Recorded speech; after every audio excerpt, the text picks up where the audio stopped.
Well, a gracious good day to you and to all of yours, and thank you for letting us in your living room or your kitchen, your bedroom. We promise not to watch, but we want to talk to you here.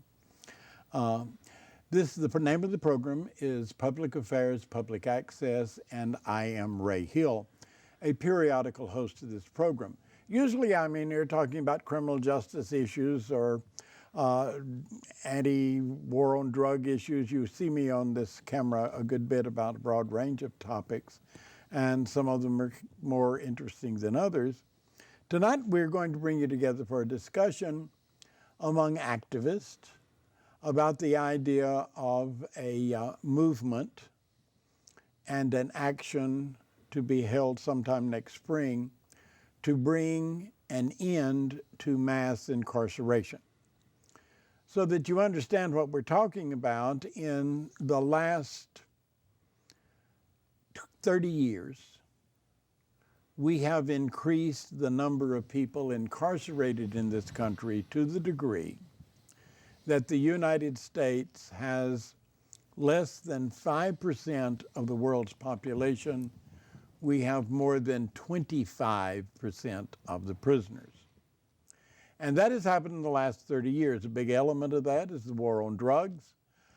We decided under Richard Nixon that we would wage war on a thing. Well, in that period of time, from the Vietnam War today, we have declared war on any number of things. War on poverty, war on drugs, war on everything you can imagine. And like the Vietnam War, we've done a poor job of winning those wars. We generally lose them because the concepts are not sound. We've reached the point where the solution to every problem is another criminal law making it punishable to commit that problem, or enhance the punishment for an existing criminal law to make it more scary and have people avoid it. None of that works. None of that works. What we know of as modern penitentiaries began in Philadelphia, Pennsylvania, in the 1820s. It was an idea of the gentle Quakers, wonderful folks. But they got the idea that if they built an institution where people could live in isolation, that gave them an opportunity to contemplate and meditate around their bad actions, and they would be healed, would heal themselves in that meditation. It didn't work. The isolation drove people crazy, and people left there more dangerous than they went in. And overcrowding meant that they couldn't isolate them enough, so they had to put two of them together, and that created other problems. And the next thing you know, what we knew of as prison became universities for breaking laws. And people learned to be worse while they were there and they got out. We seem to have a concept in this country that if something does not work, if we do more of it, it will work better. And that hasn't proven to be successful either. We live in the richest country in the history of the world. We can live in a safer society. We sure can. Others with similar wealth per capita live in safer societies. Or we can get even. But it is our thesis around this table that we cannot do both. So, I've been joined by Martina and Mike here. There's Martina. Hi, Martina. And there's Mike there. We're activists. We've been working on this project for a little while.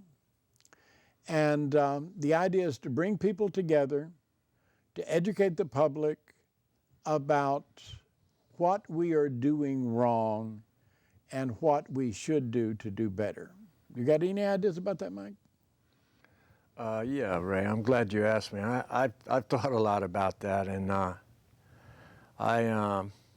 my mind is fairly a maelstrom of ideas, but I'm not sure that all of my ideas will work. But I think there is a place to start, and where I believe the place to start is to get people organized.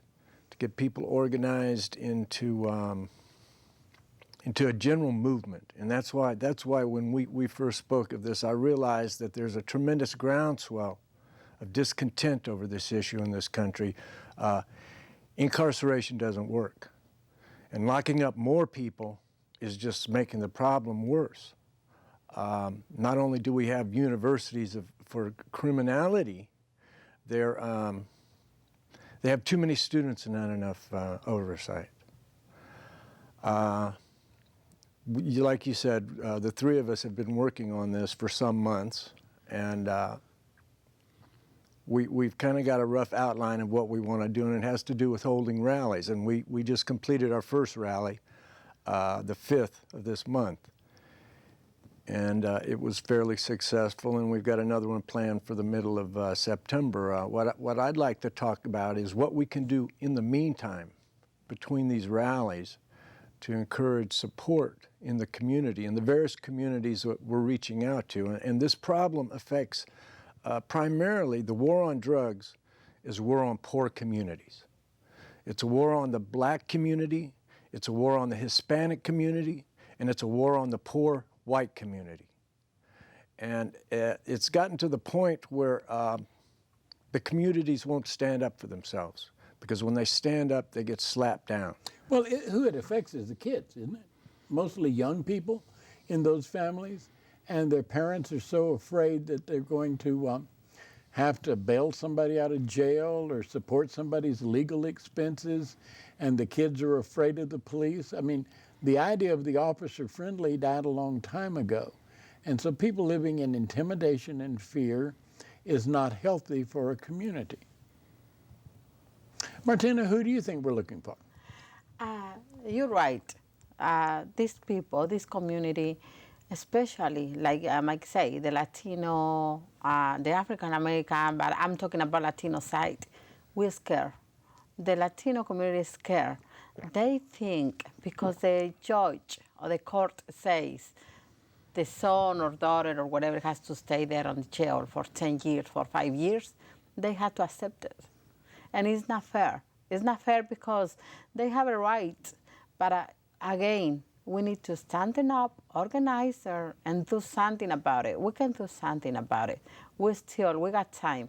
We need to stand in front of this system or whatever we need to do it, but we need to start doing now.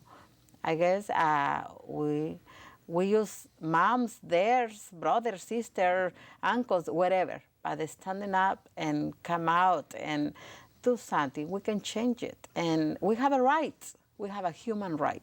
Martina, you've got a relative in prison, so you visit them. Yes. And give us a visual of what that visit line looks like. It's terrible. It's so sad. It's so sad.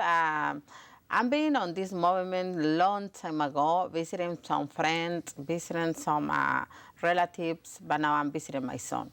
It's so sad when you stay there on that line, and these officers, these police officers, they checking the paperwork and they doing their job, but in a really, really nasty way. It's a dehumanizing process. Exactly. And the people in that line are silent. They don't talk to one another. They don't talk. They scared. They afraid. They don't talk.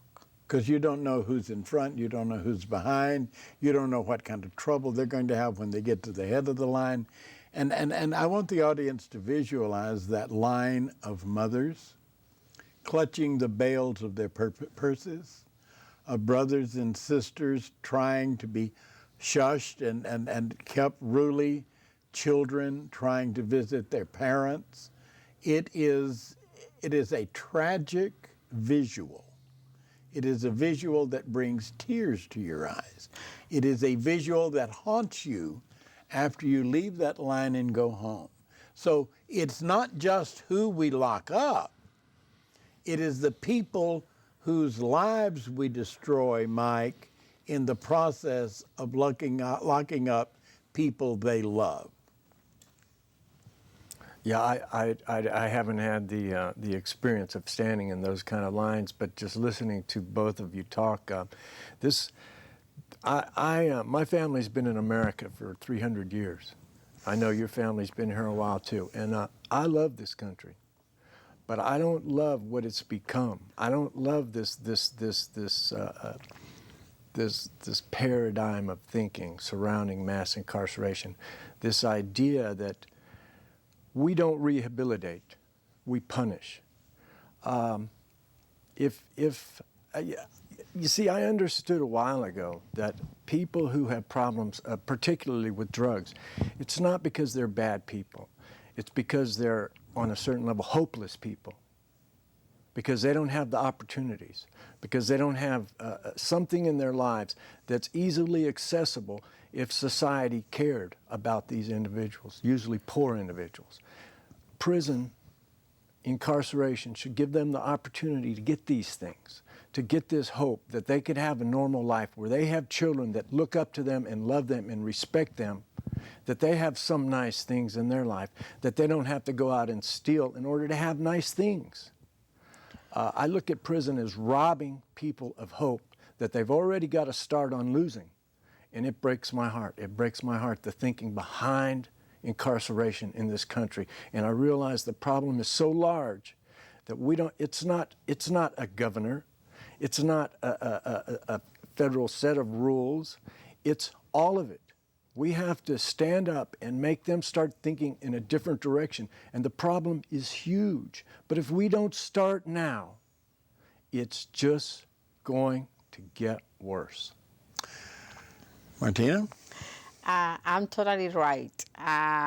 This system, to me, is like a crazy. I remember one time one of my friends called the sheriffs, and they say, okay, my son is getting problems. Can you help me?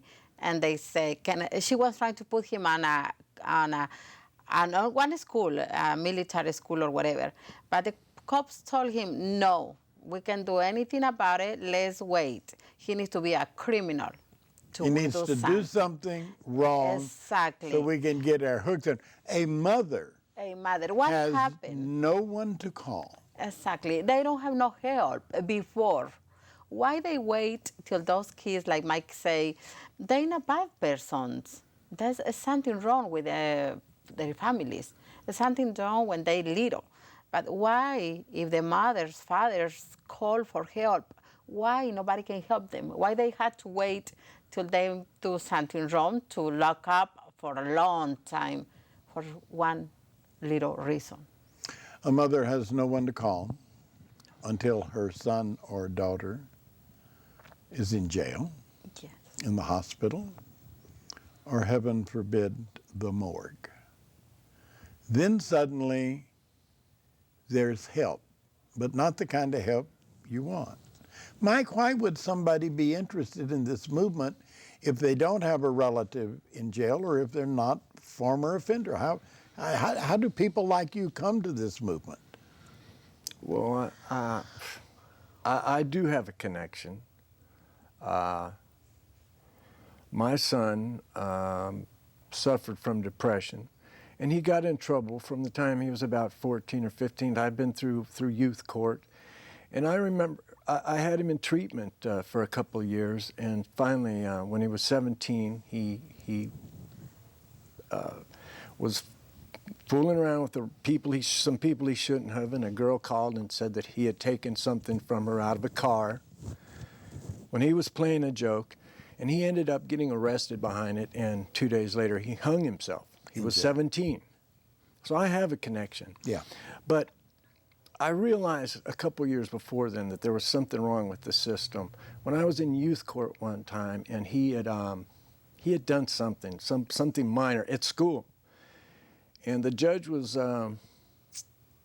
talking about sending him to some kind of boys' correction.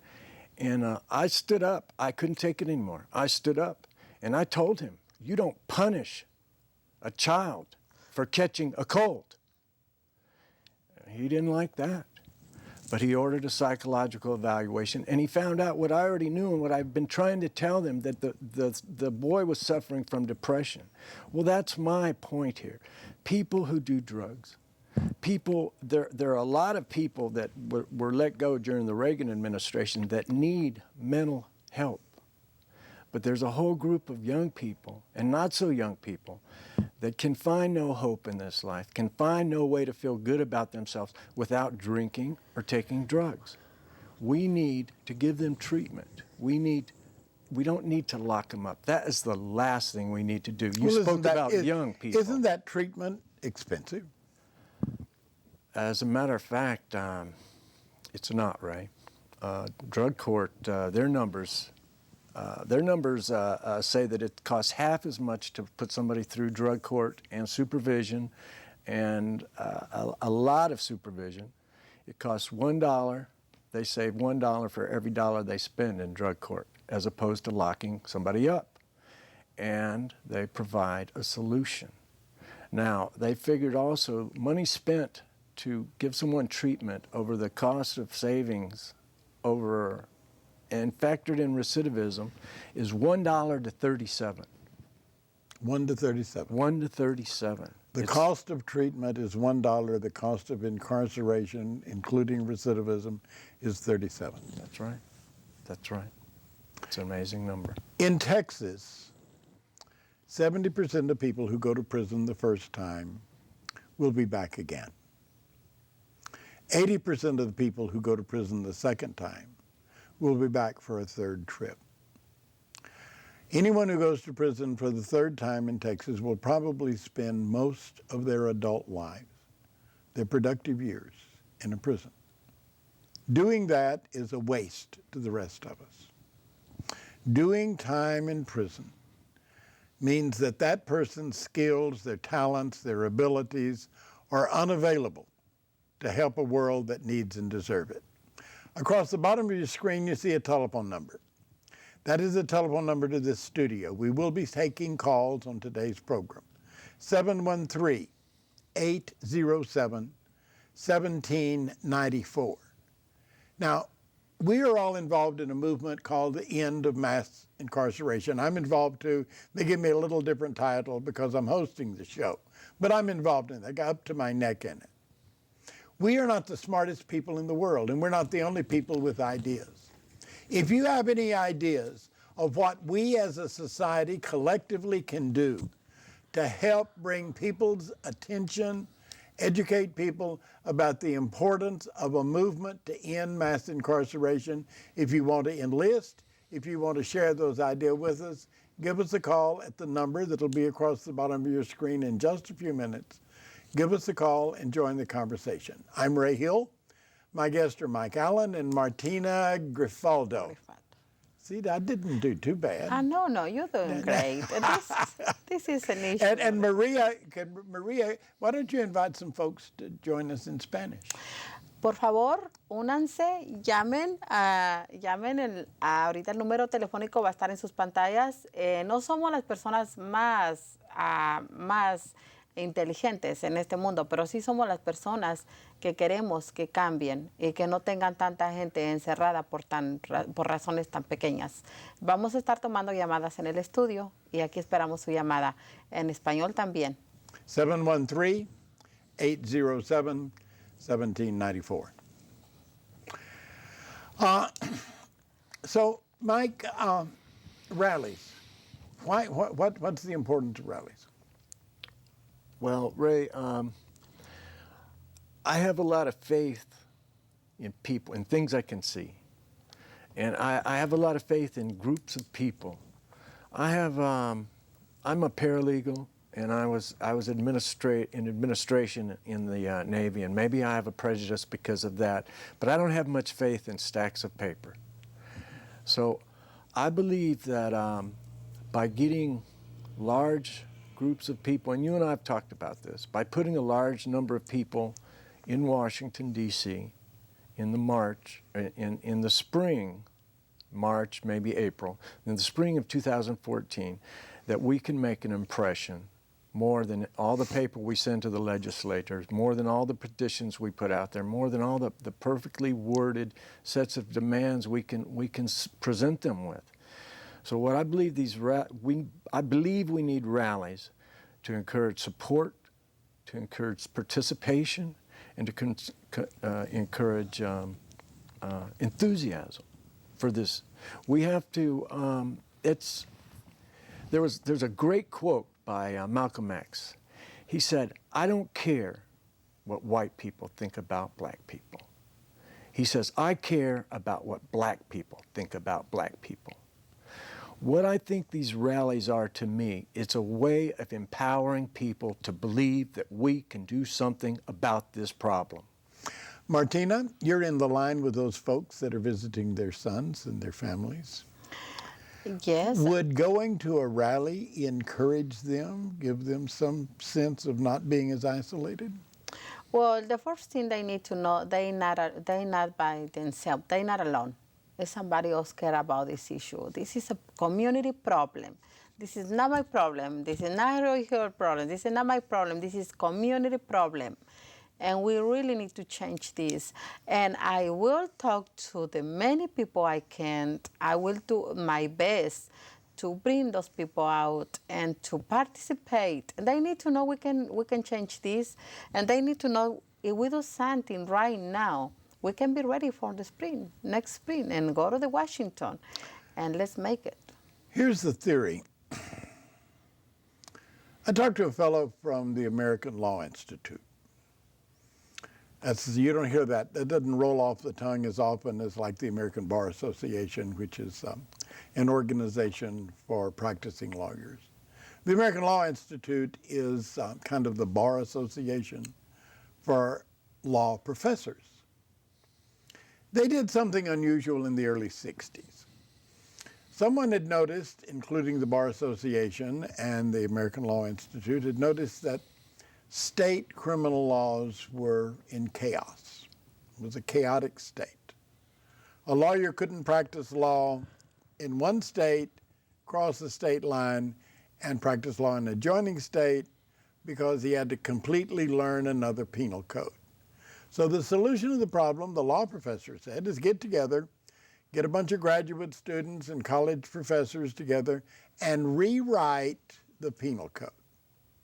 An impossible task, because they come up with a model penal code to be passed in every state in the Union. The first state to adopt the model penal code, they wrote in the early 60s, the first state to adopt it was Illinois in 1968. And then other states began to adopt it. By 1973, it had come to Texas, and Texas adopted the model penal code. Now, they did that because state penal codes were chaotic. What if we began a movement to end mass incarceration and do exactly the same thing? Rewrite the penal code so that we don't give so much time to so many people for so little reason. Rewrite the whole thing. Leave a lot of things decriminalized, all this war on drug stuff. Substitute incarceration with something that works better, treatment. Fund that. Fund schools instead of building prisons. Change the idea, change the paradigm completely. A completely new way of thinking, and start with a blank sheet of paper and do it. So when I talked to the guy from the American Law Institute who called me after I sent an email on Friday before a holiday weekend, expecting to get a form response the following Tuesday, I got a call at home in an hour and a half. He said, "We've been thinking about this. And here are the sites where we have been rewriting the penal code." Now, the problem we have is we do not believe that politicians will have courage on this issue unless they think they have a political movement to back them up. Hello, that's who we are. Got our voter registration cards in our front pocket. We will back up the politicians who will show the courage to change the law to reduce the number of people in prison. Mike, you think that's a good plan? I think it's an excellent plan, Ray, and I think you hit the nail on the head when you said politicians who have the courage to change the system. Unfortunately, it's not only politicians that get comfortable in the status quo. and are afraid to change things and go off in a direction that they're not completely comfortable in. But in my outreach to the community, I found that there are a lot of people who are too busy with life to get involved with life, which means they're so involved in the status quo that they would just rather do what they do and not worry about changing things. But I'm very polite to those people, but I realize it comes down to a matter of courage. It's a matter of courage to get involved. It's a matter of courage for the lawmakers and those in power to take a stand. It comes down to a matter of courage. Do you have the courage to stand up and say, this is wrong? There's a wonderful quotation from Franklin Delano Roosevelt. They went to him, they stole the idea from some Louisiana politician, and they carried him the package, the idea of Social Security. And he looked at it. He said, you know, this is wonderful. I can support this. Now make me do it. Which meant go out there and create the political demand for it to happen. Mm-hmm. Isn't that what we're dealing with, Martina? We're dealing with the idea whose time has come. Mm-hmm. Now we got to make the politicians doing it by give them the courage to show up in Washington, D.C., voter registration cards in the hand, and say, this November, you're going to be asking for my vote. I really love that idea, and yes, they work for the community, so they need to support the community, and this is something good for us. And I guess, Ray, I was thinking when you was talking, we need to start sitting with the maybe the representative on the district. All district has a representative, right? Mm-hmm. My senator sent me a book today. Oh, really? Well, mine, we need to make an appointment and let's sit with them and let's talk and let's have a conversation and let's make petitions, let's make phone calls, let's do whatever we can do it. But hey, Houston, wake up and let's do it. We can do it. And then later on, we can do it in San Antonio, Austin, Dallas, everywhere. So everybody can be together this coming summer. And let's go to Washington. It's not a conservative or a liberal issue because, I mean, there's a guy by the name of Richard Viguerie, and he is the CEO, head honcho of the National Conservative Political Action Committee, CPAC, NICPAC. He don't, and I don't agree on the time of day. We don't agree whether the sun comes up in the east or the west. We disagree on everything. Got an email from him. Read my article in the New York Times. And in the New York Times, sure enough, there's an article for him to do something about mass incarceration. Wow. How does he get there? He gets there because it now costs $34,000 a year to lock somebody up in a secure prison unit. That's the mean cost, $34,000 a year. And who is that?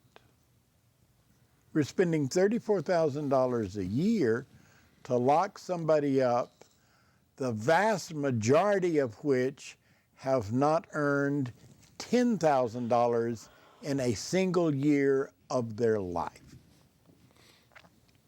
Couldn't we just like split the middle and say, all right, we'll give you $15,000 and bribe them to behave? Wouldn't that make more sense? What is that $30,000, $34,000 go for luxury? No. That's what it costs for security. Well, as they get older, then you've got to pay for their health care, because the only people in this country that are constitutionally guaranteed adequate health care are prisoners or people in other state institutions. The economics does not make sense. I was hoping maybe some of you get mad enough and say you're crazy and want to take us on. Give us a call, 713-807-1794. We hope to hear from you. Mike, you want to pick up there? Yeah, I think that's interesting what you're talking about, Ray.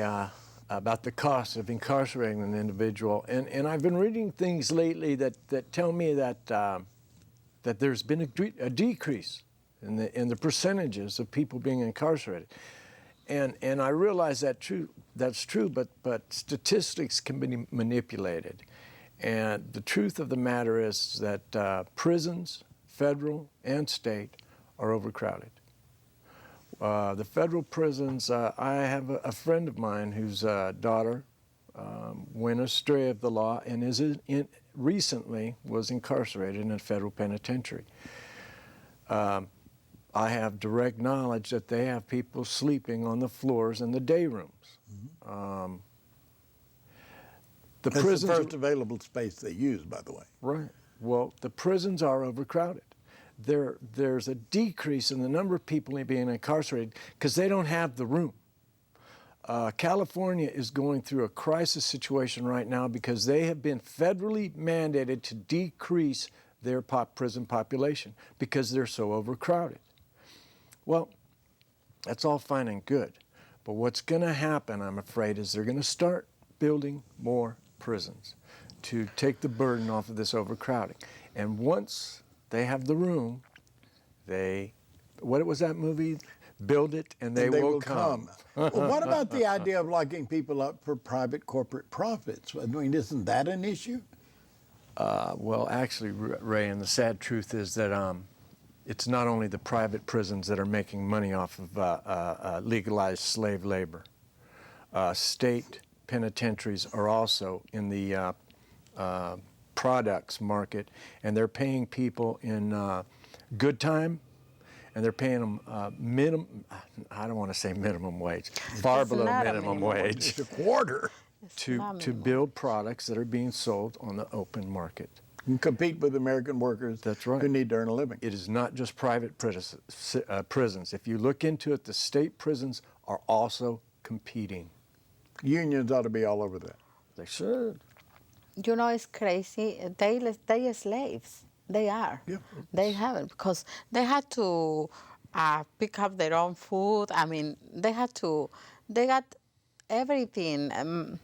They was talking to me the other day, and they say I had to pick up the lemons and orange, the cabbage, everything, to bring that to the table. Boy, when I was in prison, if I saw an orange, it was at Christmas. Well, not orange, but it's an example. But anyways, they had to do everything. Sure. If you read Michelle Alexander's book, The New Jim Crow, or Robert Perkinson's book, these are friends of mine, Texas Tough. They talk about how after the end of the Civil War and emancipation came, because of the exclusion clause in the 13th Amendment. Mm-hmm. 13th Amendment of the Constitution of the United States, which is the law of this land, says there shall be no slaves in this country except after the conviction of a crime. And that exclusion clause allowed slavery to continue for another 3 or 4 generations in the South. Plantation owner at the Ramsey Plantation, just a few miles from Houston, made a deal with the surrounding counties to pick up his former slaves, charge them with a crime, and send them back to pick his cotton. It wouldn't be until the 20th century before the laws changed that stopped the state from leasing convicts. Imperial Sugar Company, same distance, another direction. Harvested sugar cane with slave labor, and they made a deal with the counties in this area to go pick up their former slaves, charge them with a crime, and bring them back in those sugar cane fields. Prisons is an extension of slavery. I understood that when I was there. A lot of the black inmates in prison with me understood that, because it's something culturally shocking about stoop labor picking cotton where your great-grandfather picked cotton on the same land as a slave. He was working under men on horses with guns, and as a convict, you're working under men on horseback with guns. We need to end the extension of slavery. And we start by fundamentally changing the criminal laws that demand that we lock people in. Issues like mandatory minimums, issues like offender registration laws that makes it so easy just to pluck somebody up after they get out and send them back to prison for failing to make a telephone call. It is so easy to use prisons. And now we're getting to a point with the whole idea of supervision, electronic supervision, that they don't even have to go to a prison. They can be electronically imprisoned. I know. What is the technology? They say we really advance. Technology advance. Why they don't use the technology to supervise them, not to lock them? Treatment for people that are addicted or are abusing drugs, as opposed to incarceration. Supervising people in such a way that nobody needs to be completely free that constitutes a danger to another person. But getting even, the revenge element. You know, I was telling before we went on there, I had them in here, and I said, Sweden had a prime minister, Olof Palme. Popular man, popular elected, served more than the usual terms of prime ministers of Sweden. He was assassinated. The guy got 10 years. Swedes were outraged at that much time. You don't need 10 years to rehabilitate this person. Anyway, this middle person had mental health problems. You don't need 10 years to correct him. He needs treatment, but not necessarily in prison. Let me tell you something about the Scandinavian prisons.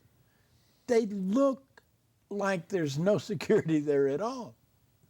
The island off the coast of Denmark, where the prisoners live, has a ferry, and they don't even have security to who gets on the ferry. They come back at night. What's their recidivism rate? Less than 20%. In those liberal places, they get education, they get job training, they get assessment. If they need treatment, they get treatment. 20%, less than 20%, compared to 70%. I think that's a very good point you make there, Ray, and I'd like it brings to mind the fact that in Sweden, as you point out, the purpose of incarceration is to rehabilitate. It is to help the individual heal. The focus of prisons in this country, the way I understand it, isn't to heal the person, it's to damage them further. It's retribution. Well, that's working. It's retribution against the individual. It's taking somebody that's weak and can't fight back and twisting them into such a gross way that they'll never be of use to anybody, anywhere, especially themselves, again. And they have no choice, many of them, but to return back to prison where they fit in now, because they're robbing them of whatever vestiges of hope to have a whole life as a whole individual with the things that we take for granted, spouses, children, a rocking chair on a little house when we get old. They're taking all of that away from these people, and they're bold enough and arrogant enough to bemoan the fact that so many of these people end up going back. They plan them to go back. We don't rehabilitate. We damage people. We damage them on purpose. That's the thinking. And the whole point of en masse incarceration has to address this basic mindset of our system on prisons. They're not to hurt people. They're to heal people. You really can't talk about this whole topic without dealing with the problem of racism and ethnic prejudice. You can't do it. Because a young black man in Houston, Texas, or a young Hispanic man in Houston, Texas, out there tonight, going about, what do you do on Thursday night? If you get stopped, and there's a higher chance of you getting stopped if you've got brown or black skin, much higher chance. If you get stopped, you're going to be treated differently, depending on how nice your car is. And if you got too nice a car for a black or Hispanic man, that raises other suppositions. Where did you get the money for this car? Doesn't deal with how hard did you work, it's where did you get the money for this car. And every step along the way, there's a little more prejudice and a little more prejudice and a little more prejudice, so that now 1 in 5 black men will see the inside of prison in their most productive years. 1 in 5. 1 in 22 for white men in the same age group will see the inside of prison during their productive years. 1 in 12 for Hispanics. Those figures, they don't talk, they scream. The telephone number is at the bottom of your screen. You can give us a call and join the conversation. We're not going to let you change the conversation much, but you can join us, and we would be interested in your ideas and your comments. 713-807-1794. Martina, you can see the difference between treatment of Hispanic kids. It is a lot of difference. It's a lot of difference. Brown skin, that means Hispanic and other races, but not like this system wants to be or wants to like to see. And it's one important thing, and I got my own conclusion. Maybe I'm wrong, but that's my own conclusion. This system see the human beings just like a business. We earn money from them. We're business. They make a business. They make money to put in our people and incarceration. And I know I'm a Latino. If I got a white lady next to me, of course, the police officers, they will talk different to me because I'm a Latino. They will. And you experience that. And my experience, they will, and I'm pretty sure. It's not the same. So this is a racist. This is a discrimination. This is unfair. That's all I can say. We live in a society where we made a wrong turn. And we made it a long time ago. The evolution of American prison. I went to prison in 1970. When I went to prison, there was 22,000 convicts in Texas prison system. I got out of prison in 1975, so I've been out like 38 years, so it's been a while ago. When I got out of prison, there was 24,000 convicts. There are now over 140,000 Texas convicts. And we have convicts from all over the world. There are more Hawaiian convicts in Texas than there is in Hawaii. How do their families visit? How do you keep family ties together with that kind of distance? And there's a corporation that's making a money off of those Hawaiian prisons because they're not in Texas prisons, they're not in federal prisons, they're in private prisons. The whole business of ICE incarceration, the immigration issue incarceration, all of that is private prisons. They're locking people up for corporate profits. I want you to think about that just a second. I mean, what if you sold gravel to the city of Houston and Harris County, and you got a contract to deliver that gravel? First thing you're going to do is you're going to hire 2 lobbyists, one to work with the city and one to work with the county, to find more excuses for city and county to use more gravel. That's business. You run it like a business. You want to sell gravel? Well, we want to sell more gravel. If your contract is to lock people up, then you're going to send a couple of lobbyists somewhere to make sure that there are more people to lock up. You've got a facility, you've got to keep it full. In Florida, right now, the private prison corporation is suing the state for not keeping their private prisons at 90% capacity. Because it's in the contract. You got to keep my prison 90% capacity. If you don't do that, I'm suing you guys. Hello? If you don't get the grip, now what can you do about it? What can you, right there in your living room, what can you do? First place, I want you to have a conversation with your friends and your neighbors, your relatives. I want you to talk to people in your churches. If you go to school, I want you to talk to your fellow students or your professors about we have reached the point where we can no longer afford the expense of mass incarceration. We cannot afford it. It doesn't work, and it costs too much money. You can listen. We'll put out publicity that we're going to have a rally. Get networked in. How do you get networked in? You join CURE, you join Texas Inmate Family Association, you join your Hispanic community organization, you get in touch with the folks over at Shape Center in the Black community. You listen to Pacifica Radio.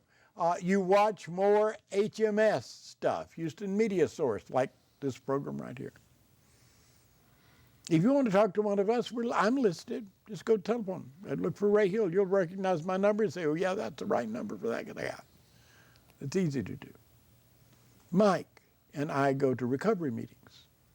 Gives us an opportunity to talk to people who've already been there and already done that.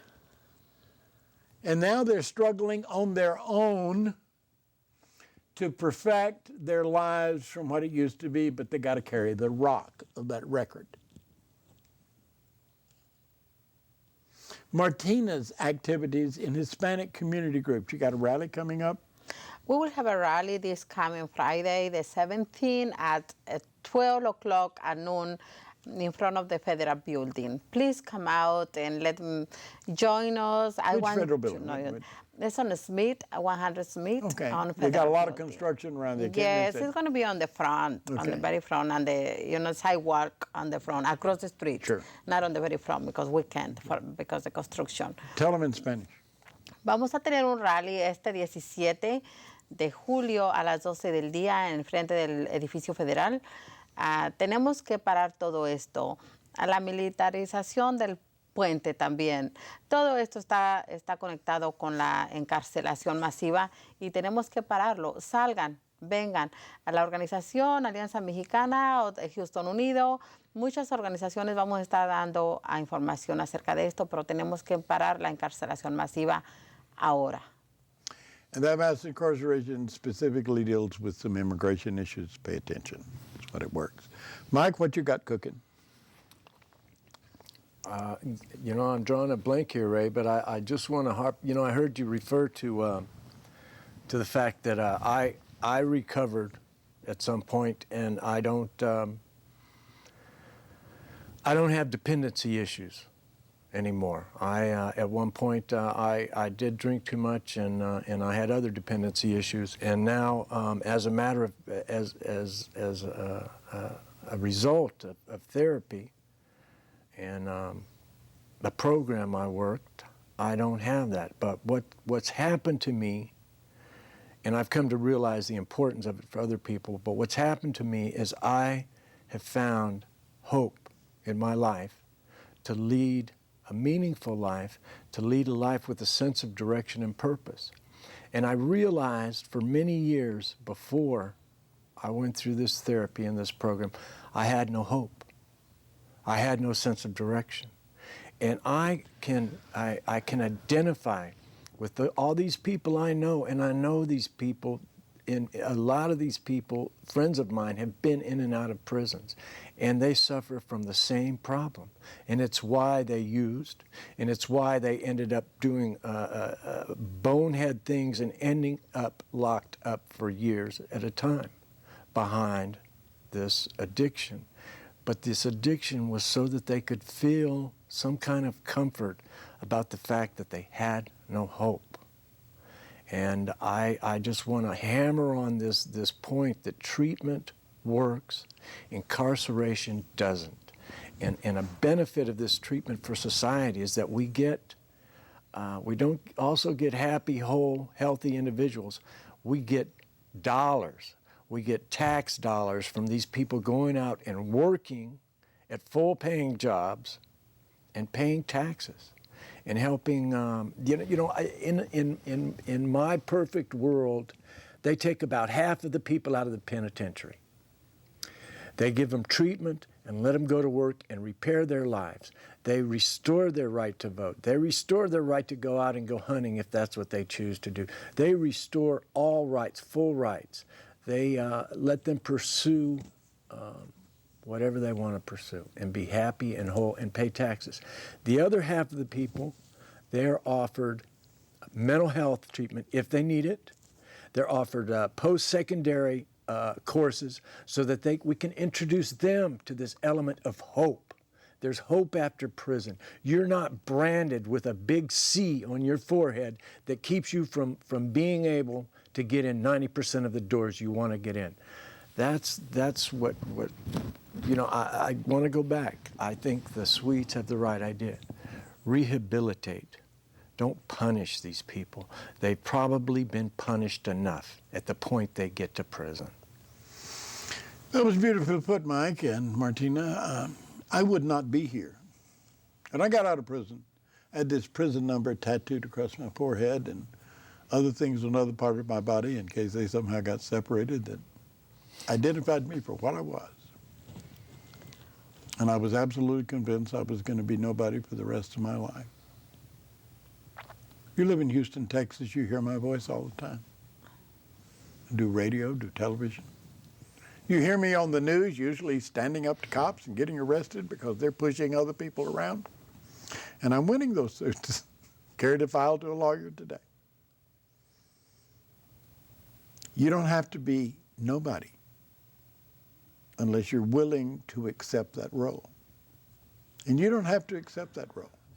If it weren't for recovery, if it weren't for me getting a grip on my addictions and weaknesses a long time ago, I carry a 54-year chip, all right? That's a long dry spell. And I'm serious about it. You can stop me on the street anytime you see me and say, let me see your chip, I'll pull it out. Because I am somebody. I have made myself somebody. I have made myself have a voice. I've had an awful lot of college education. I don't have any degrees, but I'm considered an authority on prisons because I lived in one time and have visited more than you can shake a stick at. We can live in a better world. First, we need to come to the realization that we deserve to live in a better world. And you don't have to have a prison number to think you don't deserve better. All you need to do is have the wrong color skin or maybe the wrong accent. And you can convince yourself that you don't deserve it. Let me tell you something. They only made one mold, human beings. And where we go astray is for whatever reason, one of us thinks we're better than anyone else. That gets us off the course. Everybody deserves to be happy, or at least a chance at it. Everybody deserves to exercise their liberty. Everybody deserves the right to express their opinion. Everybody deserves to vote. And if you don't think you can make a difference, let me tell you, from a prison cell in a Texas prison, I lobbied the legislature in handwriting, with my scratchy handwriting, to change the law to restore the right of Texas convicts to vote. It actually passed the legislature before I got out of prison, but the governor vetoed it. But in 1985, Governor Bill White called me at home and said, Raymond, I'm not going to sign you a damn bill. And I said, I know you told me that, Governor. He's probably watching. Hello, Governor White. But he didn't veto it. So on September the 1st, 1985, I became the first ex-convict in Texas to legally register to vote without a pardon. Now, every Texas convict can register and vote as soon as their sentence is complete. You, sitting there in your drawers, can make a difference if you feel strongly enough about it. We are asking your help. We want you to join us to bring an end to the madness of mass incarceration. We're asking your help to make America a freer, safer country in which to live. We don't need to take young children and put them on a pipeline that goes straight from school to prison. We don't need to take kids who do all of the things that kids do and make them criminals in their own mind. I go to prison,